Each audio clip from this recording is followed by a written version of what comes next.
My name's Andrew Marshall. I've been a C++ programmer for about 20 years, but this is the first time I've ever given a conference talk, so please go easy. So I have a few slides. There will be a little bit of live coding, which will probably go spectacularly wrong. So I also have some backups in case my live coding skills escape me. There'll probably be a fair bit of rambling and a bit of going off on tangents as well. So why polymorphism? The reason I wanted to do this talk was I started a project last year which involved a lot of cross-platform work, and essentially I kind of came across a lot of code that implemented polymorphism in various ways, but not necessarily the way you would want. And I kind of wanted, this is like the talk that I wanted to see. So I decided to kind of put it together myself and just try and cover some of those subjects.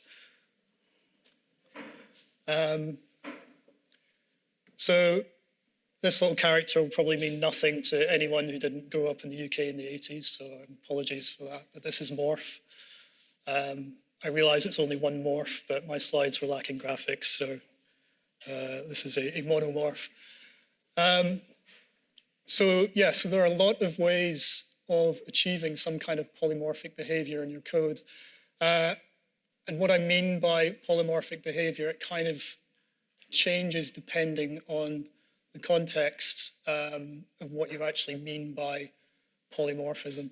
But essentially, it's kind of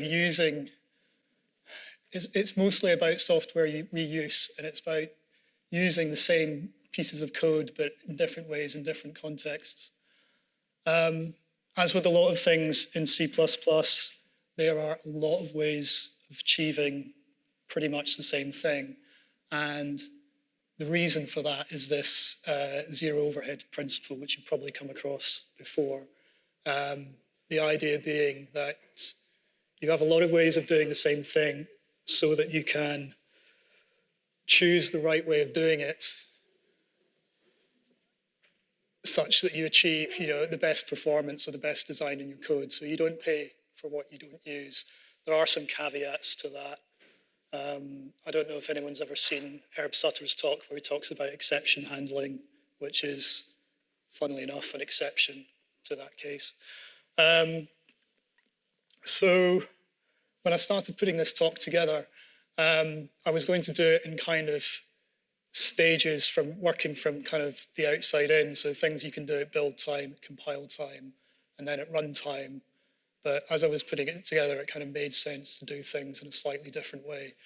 So I'm going to start. So I'm going to flip between slides and code, and hopefully this laptop will not let me down.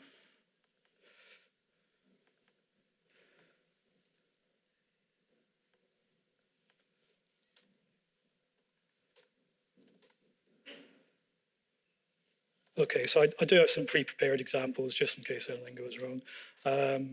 So I'm going to start with a simple kind of class hierarchy. So we're going to have let's have a shape, and it's going to have a simple function in it. And we're going to have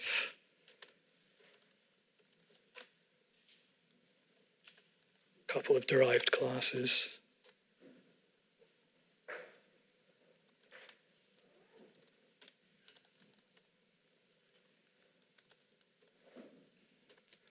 And that's going to do something in a minute.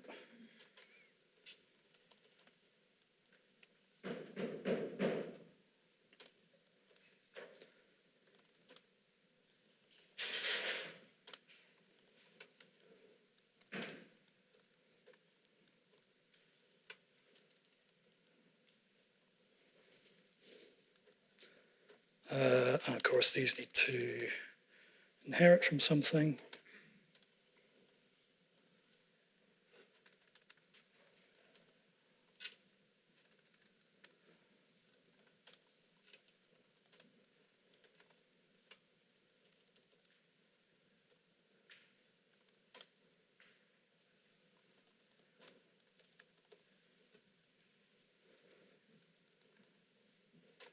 Okay, so I mean, hopefully this kind of thing is very, very familiar. So it's a simple class hierarchy. We have an abstract class, two specializations of the class, and the idea being that we can have a bunch of pointers to the base class, and depending on how that base class was whether it was instantiated with a square or a circle, it will call, the appropriate function. So let's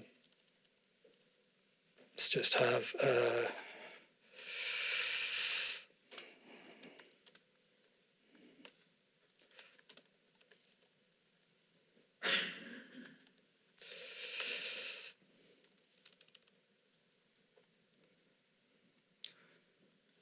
okay, let's do this right.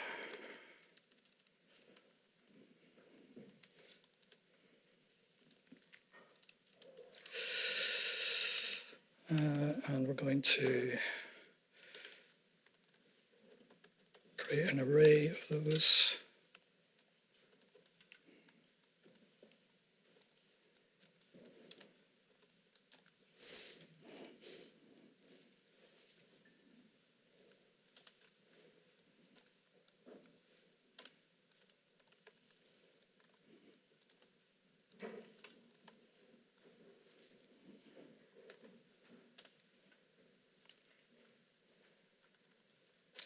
Do that.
Actually, I probably don't want to do that because that's just going to write 10 million lines of something, but let's just try that to start with.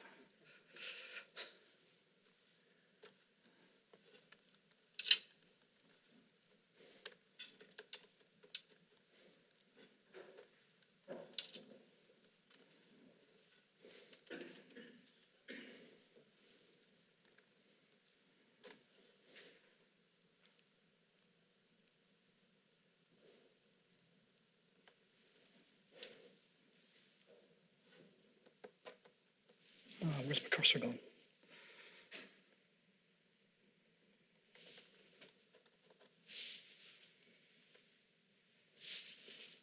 How bizarre.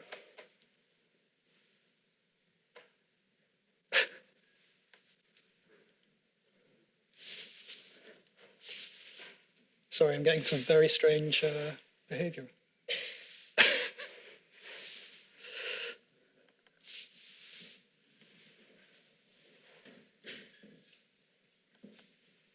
See, this is what I get for using Linux.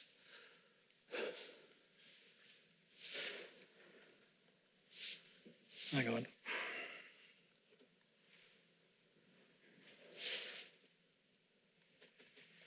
All right, just bear with me a moment.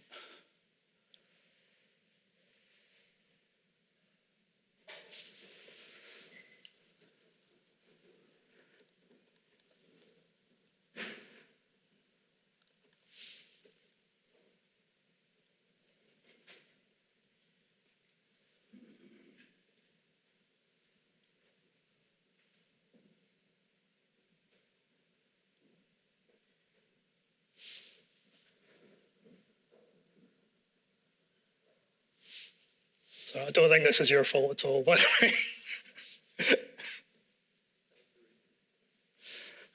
Yeah, I think I might have to. It's very strange. Okay. Right, bear with me. Okay, so this is slightly different from the last example, but it's a similar kind of thing. So we've got a shape, except our draw functions take a vector of floats and an index, and then just set some value or modify some value in the vector. This is a bit better to kind of do an actual performance test on, because it's not outputting a load of stuff to the console. Let me just change the size of this. So let's try 1 million.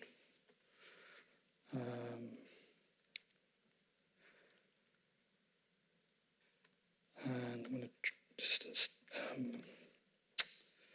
initialize this vector. Actually, no, that should initialize it, shouldn't it?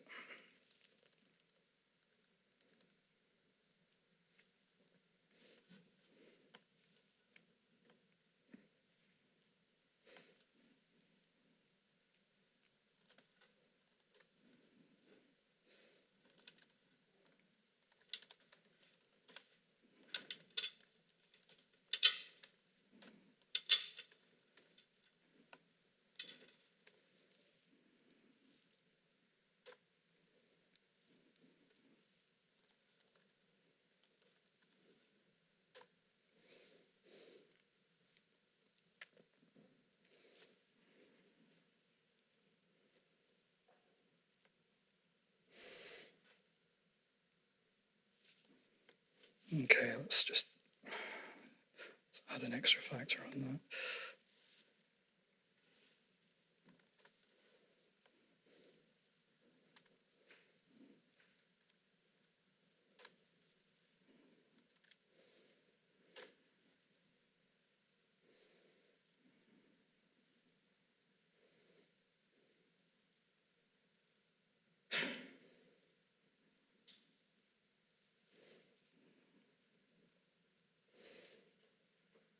Okay, so that was what, about 10, I'm having trouble reading that, right? That's about 10 million pixels, 10 million elements, and about 80 milliseconds. If I'm reading that right, that's 80 milliseconds per iteration. I'm kind of deliberately doing something absolutely trivial in these functions because it's the function overhead that I'm interested in. I'm interested in seeing what it actually costs to do that kind of virtual function call. But looking at this code, I drag that down.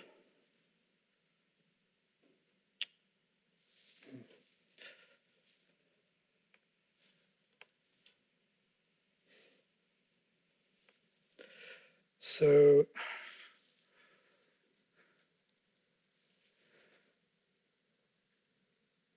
I'm just going to change something here.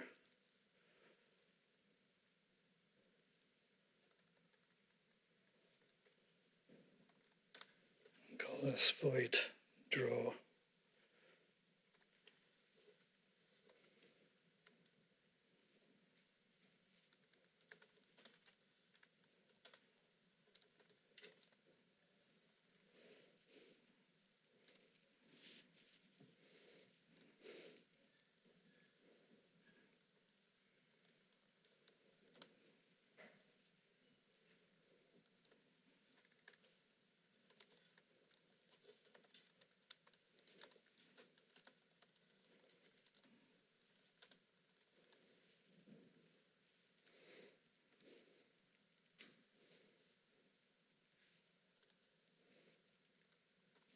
put that in there.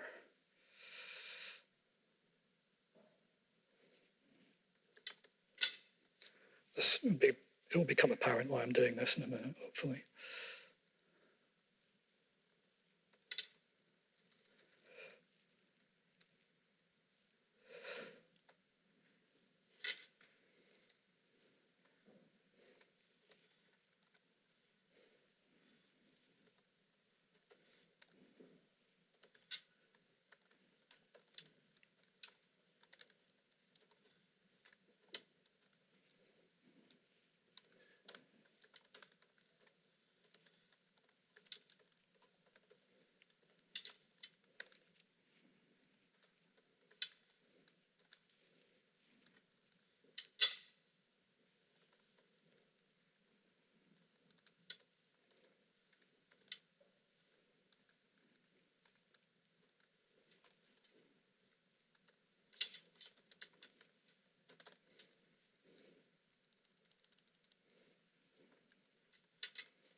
Really sorry about this.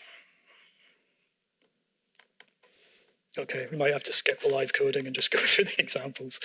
Right.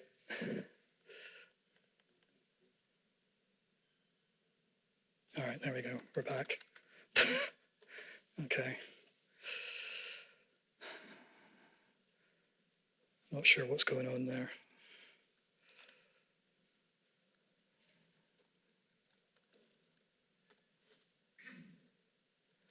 And it was like that, I think, wasn't it?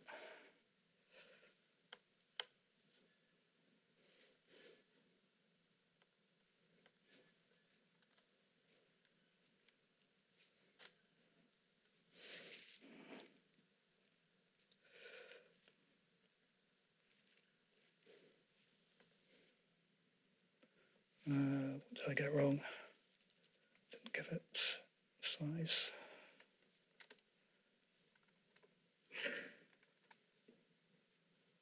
Did I actually include it? No, I didn't.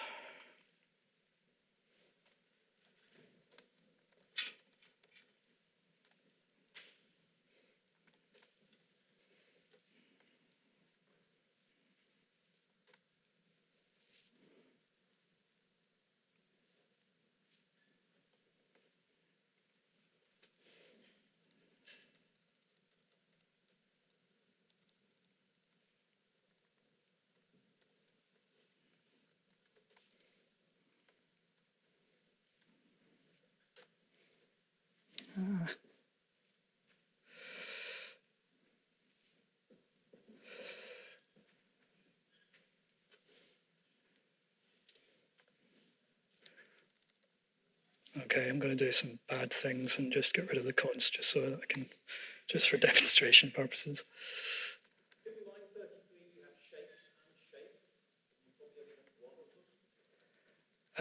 Yes, thank you. Live code review, brilliant. Yes, it is. Please do shout out. This will go a lot faster. Oh, we're so close. Draw shape, okay.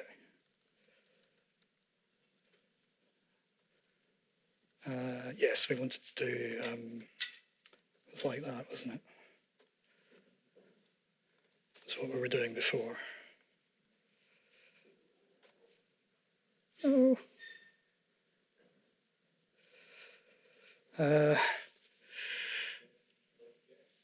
Yep. Very good. Yep, thanks.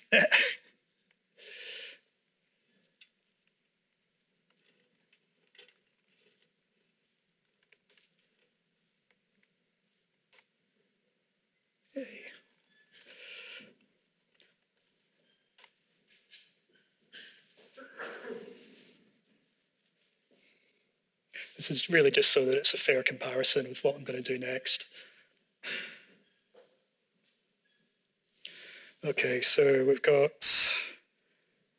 what, about 88 milliseconds. I've actually forgotten what it was before, but I think it was something similar, wasn't it? Okay, so slides.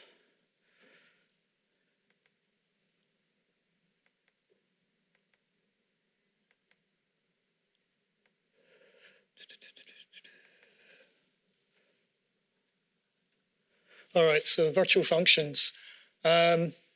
So yeah, as soon as I say polymorphism, this is probably what people will think of. So virtual function, it gives you maximum flexibility.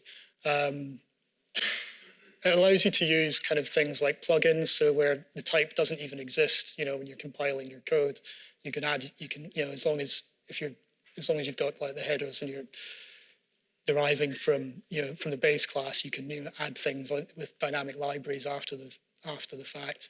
They're easy to use. They're familiar. We can use them in a container, i.e. we can create an array of them. Cons incurs a runtime overhead, which, well, we don't know that it does yet, but I mean, I suspect that you probably all know that it does, but we haven't really measured it.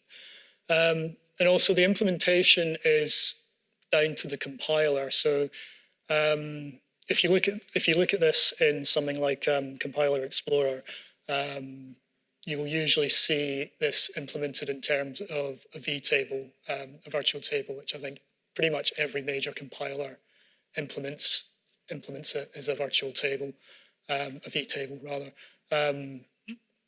which means you pay the overhead of an extra pointer dereference. So if you go back to looking at this example,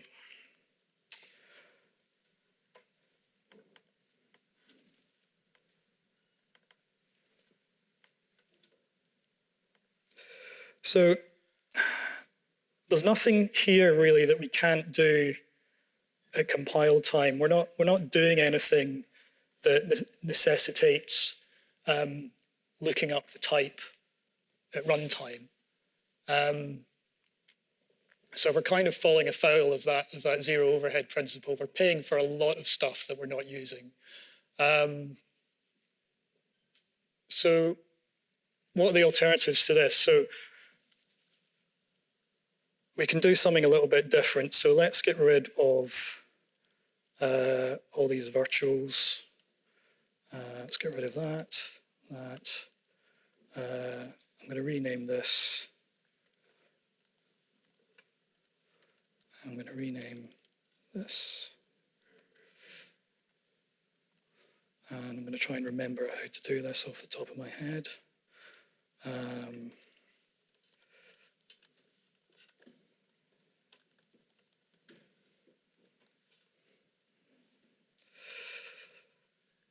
And this is not going to be, we're going to do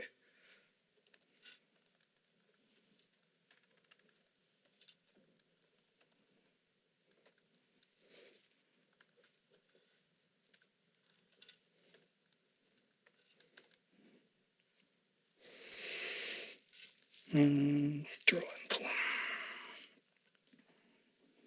And we need to give these some names.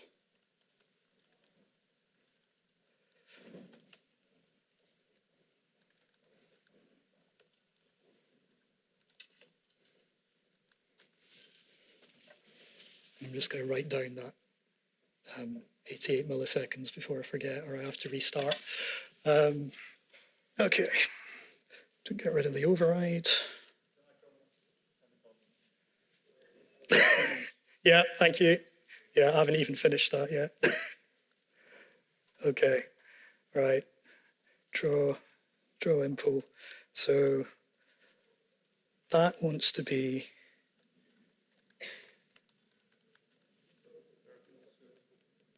yes. You know where I'm going with this.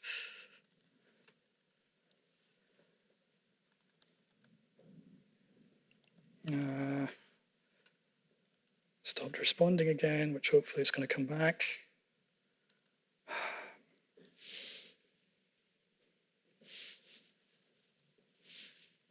I've got a C there, but I've not got it on this screen.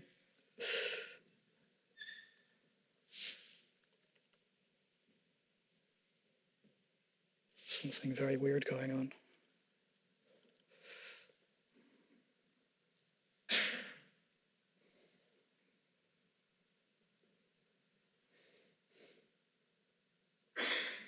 There we go. I just have to wait. I'm going to have to whiz through some of these examples. Right, so yes, that was supposed to be circle. That was supposed to be square.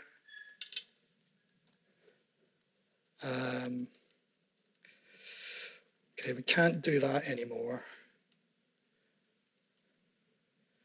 We have to do...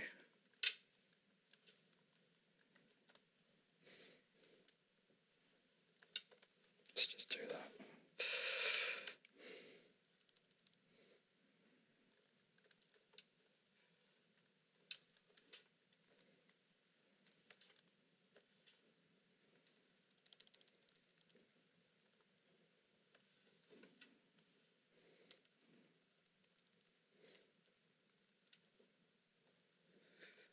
What's this called?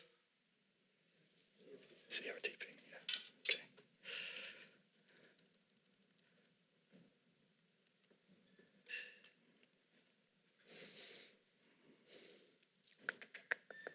Yeah, we can. So before we had an array, and the benefits of one of the main plus points of the virtual function way of doing this is you can put everything in a container. We can't put everything in a container now because we've got two fundamentally different types. Although we're deriving from the same base class, the base class is kind of templated. So we've got two things which are completely different. So we can't do that. Instead, we're going to do if I want to, and I'm going to instantiate these up here somewhere. So we're going to have circle and a square.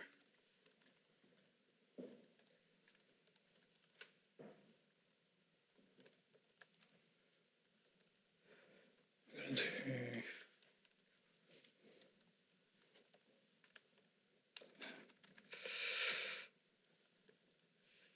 draw a circle, isn't it?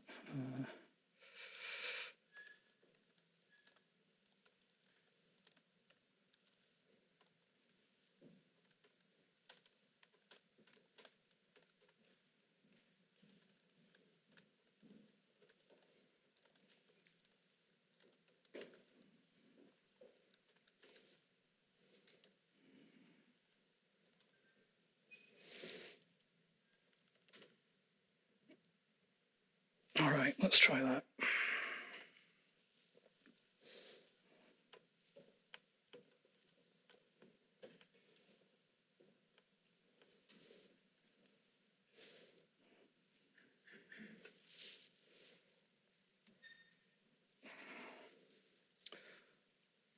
should probably call this something different, but I'll just use the same same thing again. Okay.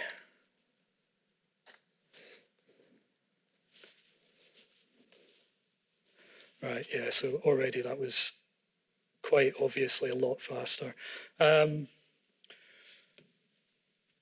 So yeah, 5 milliseconds versus 88, which gives you an idea of what the function call overhead is. Of course, you probably wouldn't design an interface that way where you had to call a virtual function that many times, but the purpose of this is just to kind of benchmark these various different techniques. But again, so let's go to the next slide. So CRTP, the curiously recurring template pattern. So it was named that not by the person who invented it, which has been lost in the mists of time as far as I know, but the person who observed it being used a lot of times, hence curiously recurring. It falls into the category of extremely opaque and useless acronyms that have kind of accumulated in C++, which don't really help you remember what it does, along with SFINI and RAII. So, please feel free to invent some acronyms that are actually helpful. In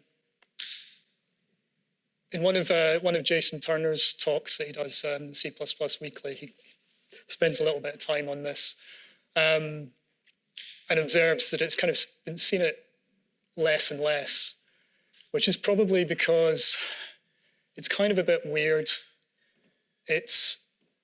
Although it's not undefined behavior, but it relies on a lot of things which were probably not designed with this intention in mind.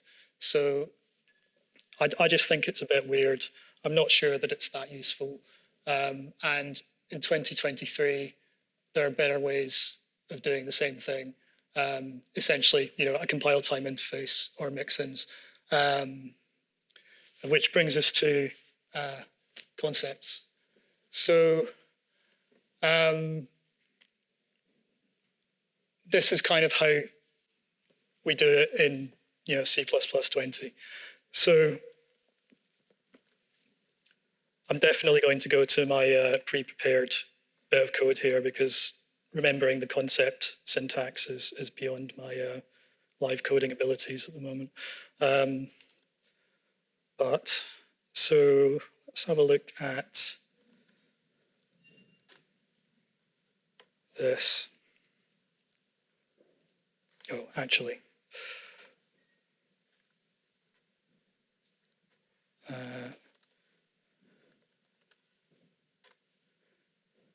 So what I've got here is an example of using CRTP as a kind of compile time interface. So we've got very simple kind of graph with nodes, and then we have a generic algorithm called visitGraph, which takes type name of visitor. And in order to kind of get some sort of sensible error messages, we've implemented this in terms of CRTP. So we've got a visitor,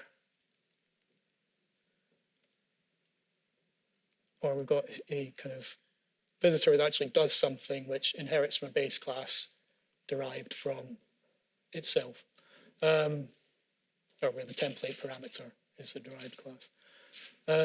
So if we, let's say,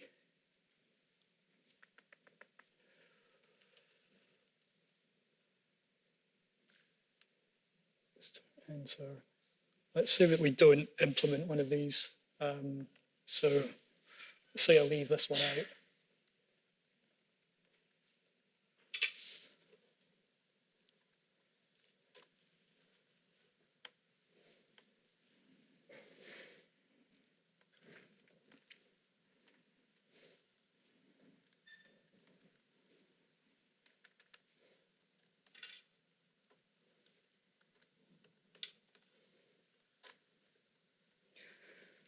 So we get a reasonable, for one, error messages in C++ template programming have been getting a lot better, but this is fairly luxurious as far as error messages go.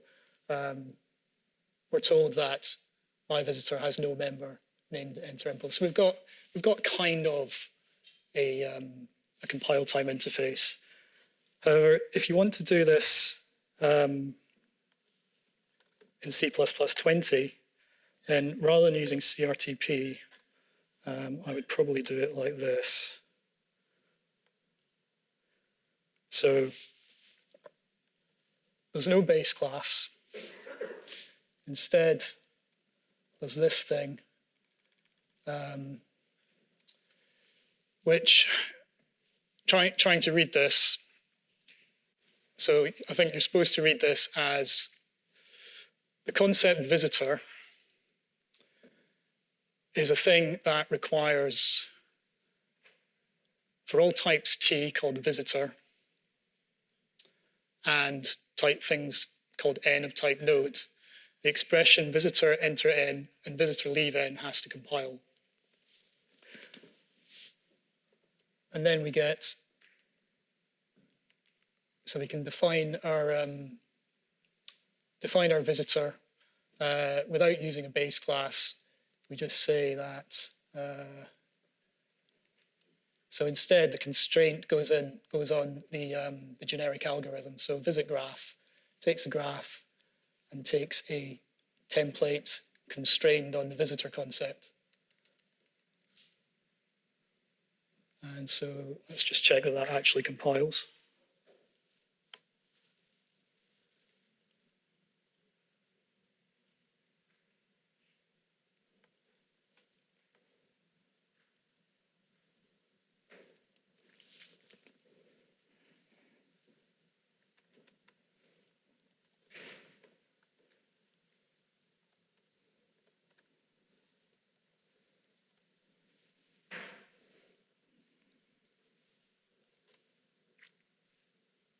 That was suspicious.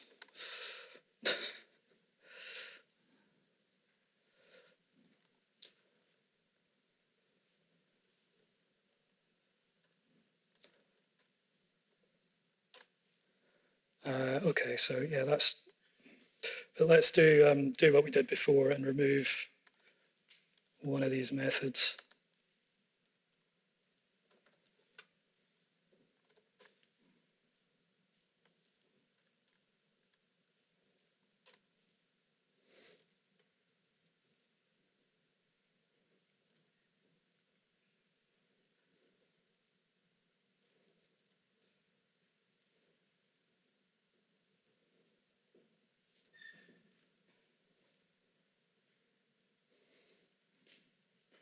Okay, so again, we get kind of a bit that's pretty verbose that, but we get a reasonable error message that we're missing something from our visitor. So constraint is not satisfied, and hopefully we get, so the required expression visitor.enter n is invalid.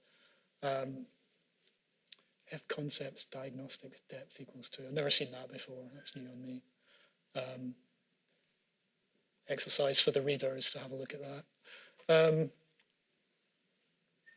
So this is how I would kind of do a compile time interface since C++20.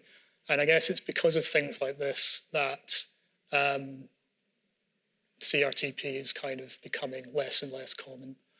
The other thing that probably makes it a bit obsolete is the spaceship operator,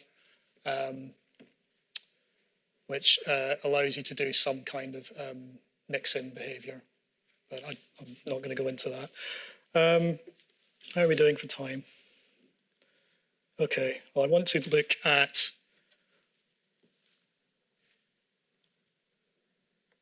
wanted to spend a bit more time on this, but technology being what it is. So STD variant. So this is probably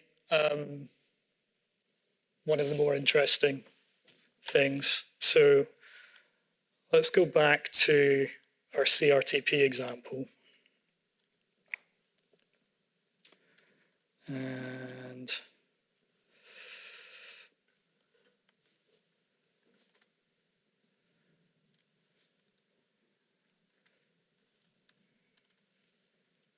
CRTP.cpp.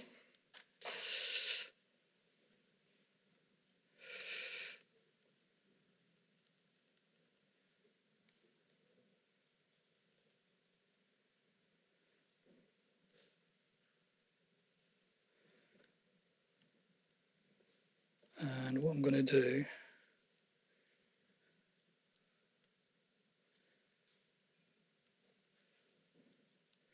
is we're going to go include variant.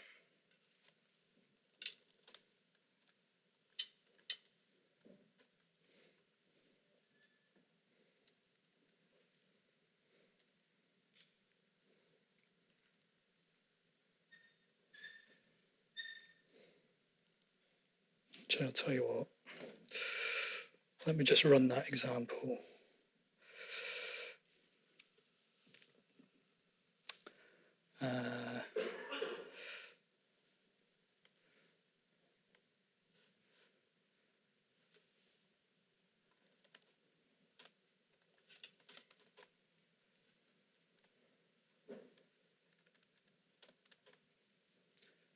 Okay.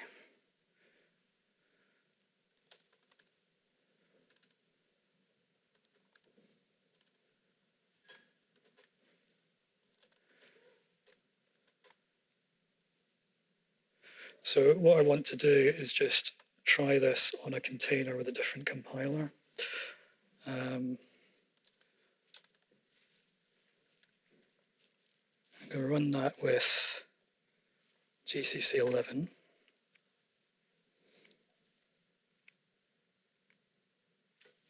And let's have a look, just to save time.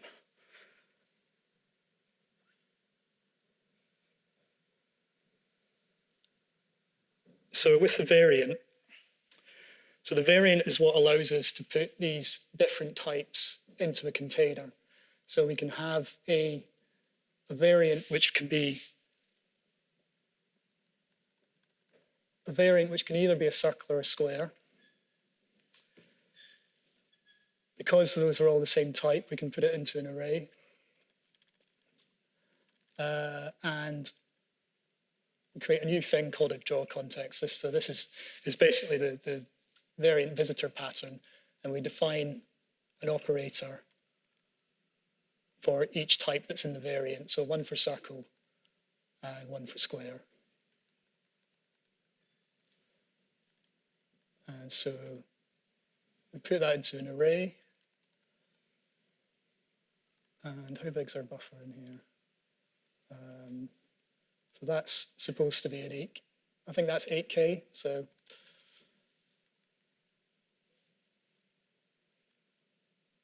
for each element in the buffer, we call visit and draw context on each one, and we just dump some of the data from the buffer. So I'm going to run this in the container. So, and this is GCC 11.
It just took a while. I didn't think it took that long.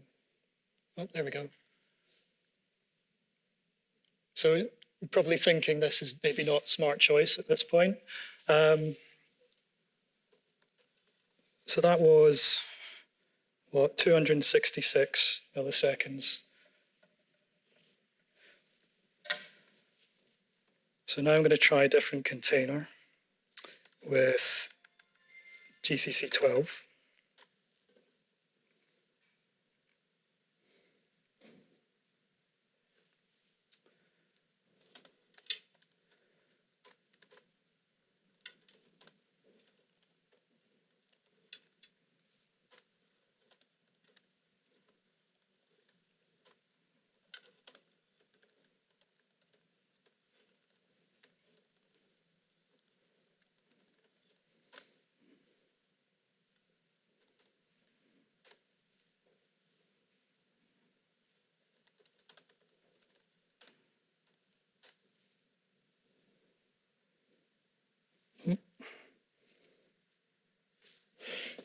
I do a different? Oh, I tried to build them all. That's what I did. So target. We just want CRTP visitor, don't we? Or variant, rather. That was what I used last time, wasn't it? Yes, CRTP variant.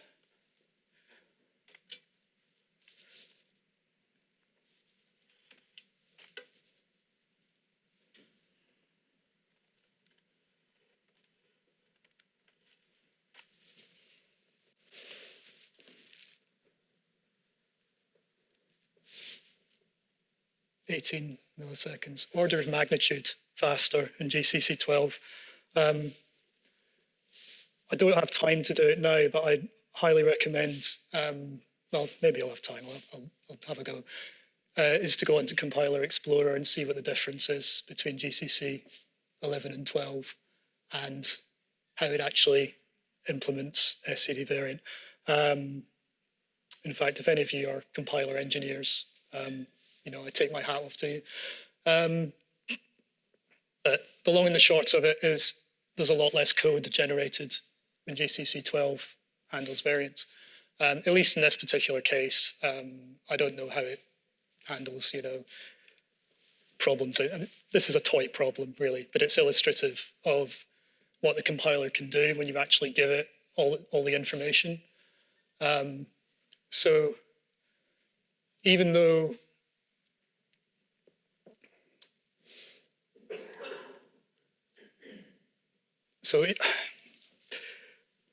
with a virtual function, you're paying for a lot of stuff that you don't need because the compiler doesn't know that, you know, at some point you're not going to introduce a brand new type and load it dynamically, and it's not able to make optimization decisions that it otherwise would be able to if it has all the information available at compile time.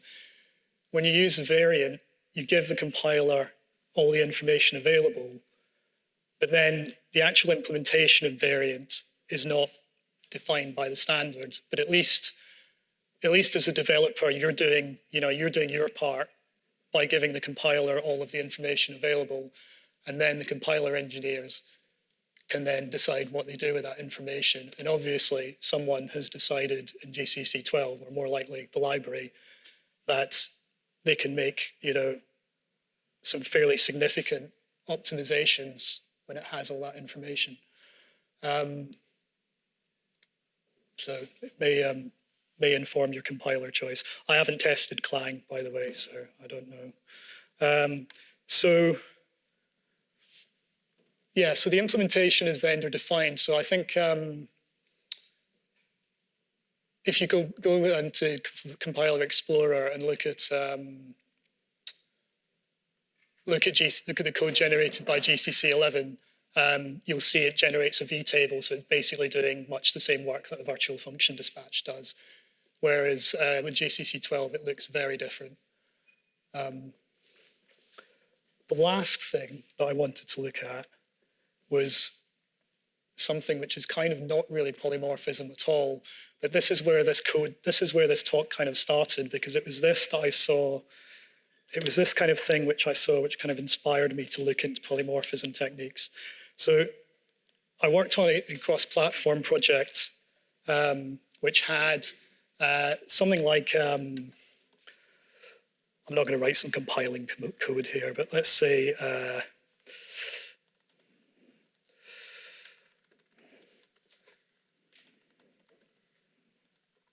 so something like,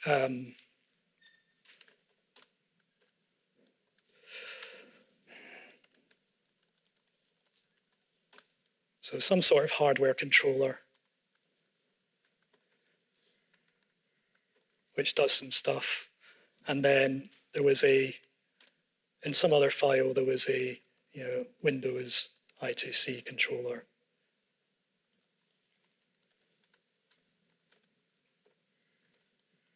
Which inherited from that.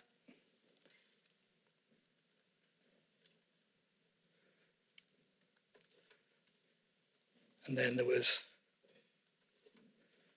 a Linux I2C controller. So, I mean, all very nice. Yeah, I know, semicolons.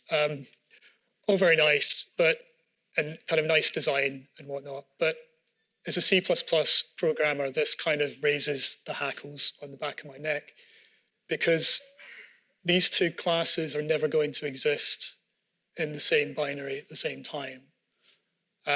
So you end up, so even though you've only got one instantiation of this, abstract controller, you end up paying the cost for virtual function calls regardless, because the compiler has no way of knowing that you're not going to have, multiple types of I2C controller. So the obvious solution to this is you just include one of them. You don't need that virtual class hierarchy at all. You just use whatever your build system or meta build system is of choice, whether it's CMake. You just use conditional compilation, and you get rid of all those virtual function calls. I mean, I know that these are kind of toy examples, but virtual function calls, they can be really expensive if you have like a really chatty interface. So originally that was going to be the first slide, but I thought I'd do the interesting stuff first. So conclusion. Touch wood, it hasn't actually crashed. Yeah. So decide at what stage you need to make those decisions about the type that you're going to use. You may only need to include one type in the first place, in which case you can just get rid of it all at build time and just only include one type.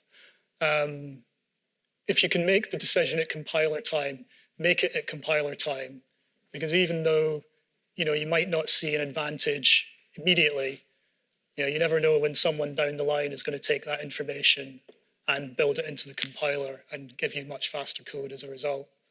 And always refer to the zero overhead principle. I've got 2 minutes. I'm going to try and just fire up Compiler Explorer and see if I can have a look. Am I actually connected? Hang on a sec.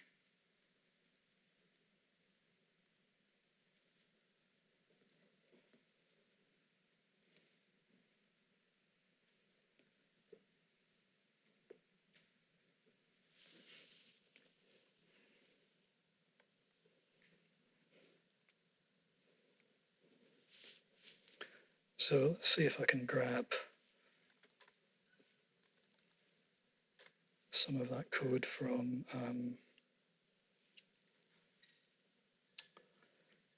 variant.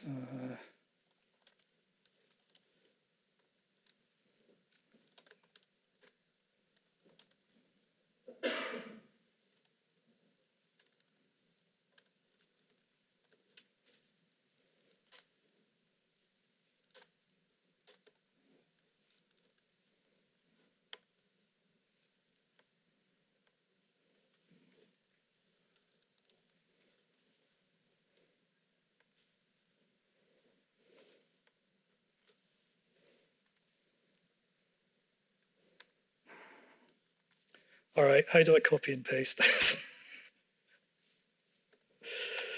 Your laptop, I don't have all my shortcuts installed. Have I got gedit or something?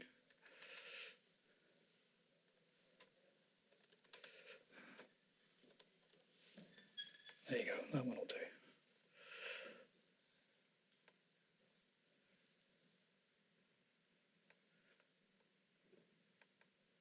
I didn't think working out how to copy and paste something was going to hold me up.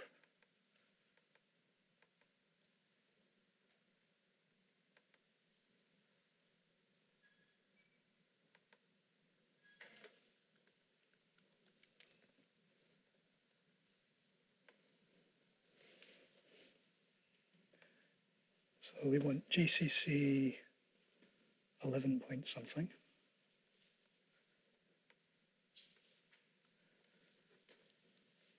And get rid of the catch 2 stuff.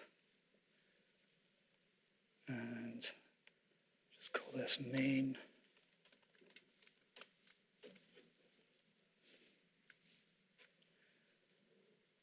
And get rid of that. And that.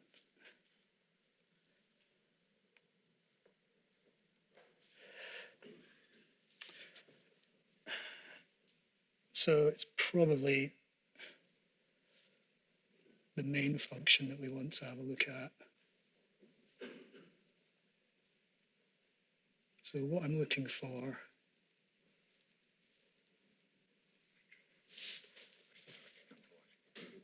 Yep, okay, no worries. Exercise for the reader. All right, does anyone have any questions? Great. All right, thanks very much. And I do apologize for the intermittent crashes, but yeah, I hope that was useful in some way. Thanks again.